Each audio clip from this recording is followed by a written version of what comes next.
Do you like that? It's the best. I'll get you more. I have some in my desk. I'll bring them out. Oh, yeah. You're so right now. cute. Yeah. Are you ready? For a while. Hi, good evening, everybody, and welcome to the Caldwell-West Caldwell regular public monthly meeting today, Monday, May 15th, 2023. Tonight, the board met in the superintendent's office at 6 o'clock p.m., 104 Gray Street, West Caldwell, New Jersey. The purpose of that meeting was to discuss personnel litigation, miscellaneous, and old business matters. That meeting had been advertised and was in compliance with the Open Public Meeting Act and NJSA 10:4-6, also known as the Sunshine Law. The matters discussed will be made public when confidentiality is no longer required, and formal action pursuant to said discussion shall take place only at a meeting to which the public has been invited. Right now, the public meeting, starting at approximately 7:04 p.m., will be streamed live. All community questions and comments will be welcomed here in person at the Harrison School Conference Room. This meeting is in compliance with the Open Public Meetings Act and NJSA 10:4-6, also known as the Sunshine Law. Notices have been sent to The Progress, Caldwell, New Jersey, Star Ledger, Newark, New Jersey, and Tap Into, West Essex.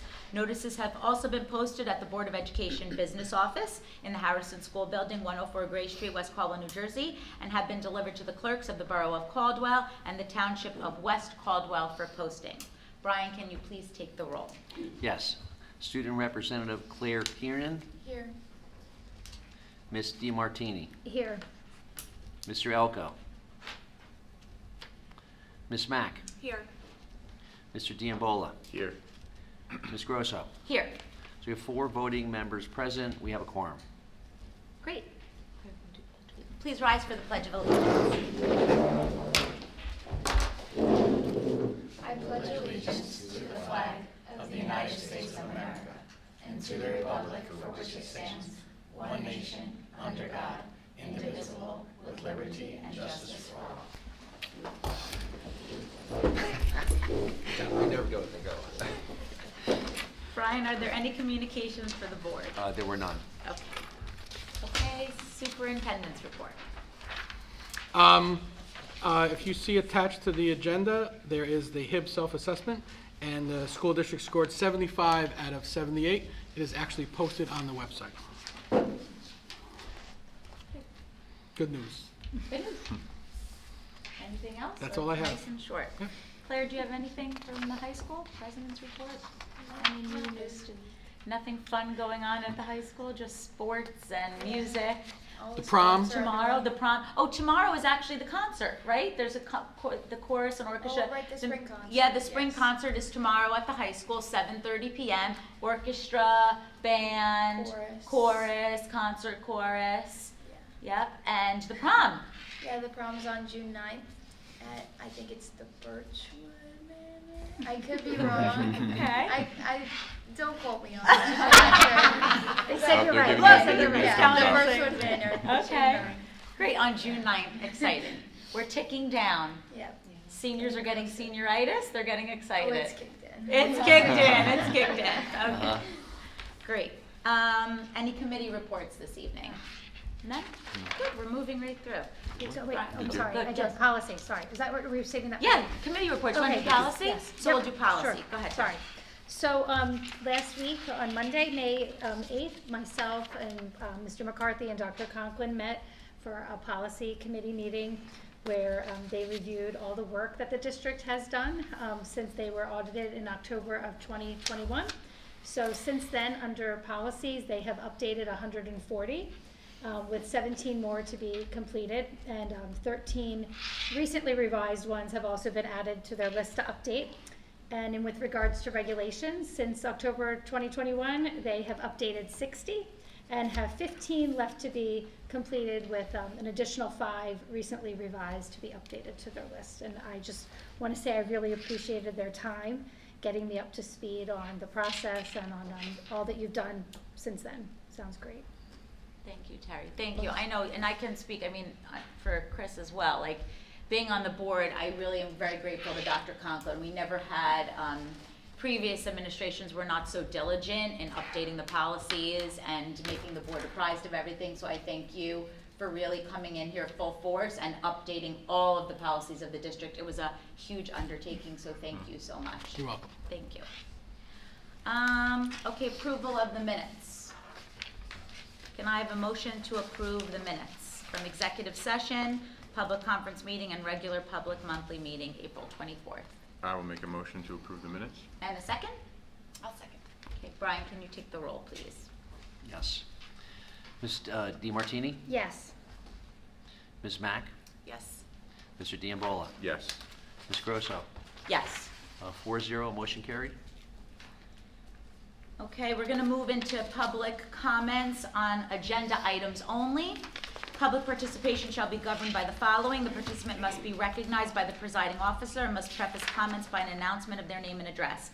Statements are to be limited to 3 minutes duration and may only address items on the agenda at this point in the meeting. Participant may speak no more than once on the same topic until all others who wish to speak on that topic have been heard. All statements shall be directed to the presiding officer. Boards use the public comment period of the meeting as an opportunity to listen to citizen concerns but not to debate issues or enter into a public and answer session or a cross-examination between the public and individual members. Be aware that not all issues brought before the board this evening will be resolved. Boards may respond to public comment by seeking additional information or by delegating the authority to investigate the issue to the superintendent or his designee. The presiding officer may interrupt, warn, and/or terminate a participant's comments if it exceeds the allotted time or is objectively obscene. Participants may be civilly liable for any obscene, defamatory, or slanderous statements made during public comment. Would anybody like to get up to speak on anything on the agenda? Liz, come on up.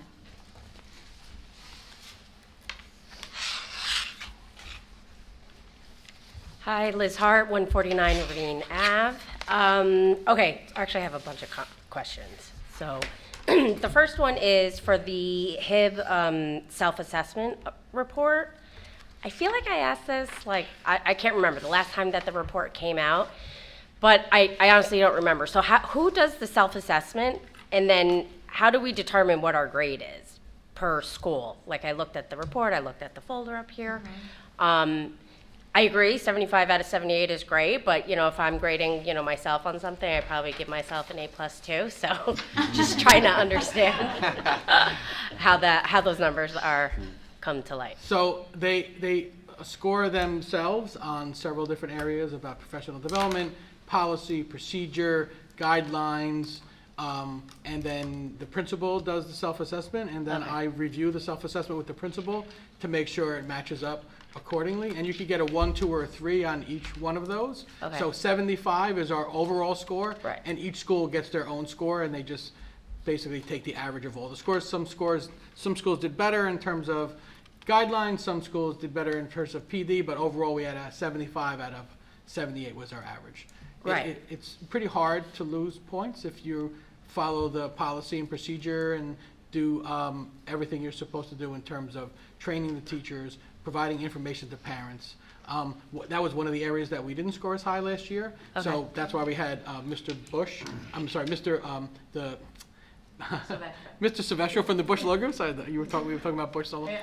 So he came and did a presentation for the parents, and we put that online to kind of make sure that all the schools could use that as a reference, so we can make sure we get 3 points instead of 2 points for that. So that's how it works. Okay, and so it's not necessarily whether or not students are feeling more No.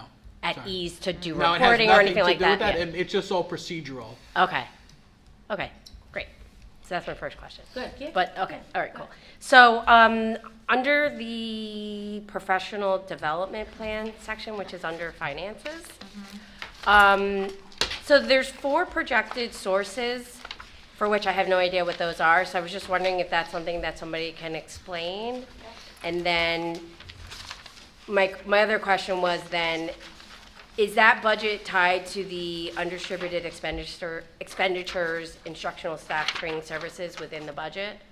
Is that supposed to be a 1-to-1? Yeah, so Chris, do you want to take one and So on the PDP, you're talking Yeah. about where the finances are coming from? Yes. So, right, so some of them are ESEA is fully granted, and other ESA is grant and local. So it's usually more than 50% would come from the grant. It really depends on the school. Some schools get, if it's Title III, it's district. If it's Title I, it's targeted at schools. So it really depends on where that comes from. We try to expend first, always, all of the grant money. We won't know all of the grant money until we find out what schools are considered Title I, and we don't find that out till the summer. So that's why we say ESEA, we're hopeful that ESA will pay for all of it, but if it doesn't, we put local on, so that way we know we have to pay for some local. And the other reason is you can't supplement, or you can't supplant, you can only supplement. So we can't use grant funds for things that are already going on. We can only supplement with grant funds. So if we're already doing the training, and we've been doing the training locally this whole time, we can't then say, oh, now we have grant money, we could use it for that. You could only use the grant money for new items, new training. It can't be for existing training. So that way, some of this was done with local funds before, so it has to be continued with local funds. Got it. And then the grant money, would that have been included in the budget that was approved last week? So that like an estimated? It would have been delineated as this is part of the grant is funding for that. We just don't know the full amount until we get those grant dollars. Okay, so the ESEA and the IDEA are both grants? Right. And then local, Right. like. Elementary local Second Education Act is where the grant money comes from, and there's Title I, Title II, Title III, and then IDEA is the Individual with Disability Education Act. Okay. So that's, both of them are federal grants. Okay, great. Okay, I know I'm like way over 3 minutes. Well, there's not a lot of people here, so we're going to give you a That's little fine. leeway. Okay. That's all right. I feel And like it's again, not a meeting unless I'm asking a million questions. no, so it's good. I came prepared. It's only you, you're talking is your 3 minutes. When I'm talking, we're supposed to stop the clock. Okay. So you have plenty of time. I did much more talking than you did. Okay, so my next question is for the approval, I think also under finances for the 2.3 million for the Harrison School.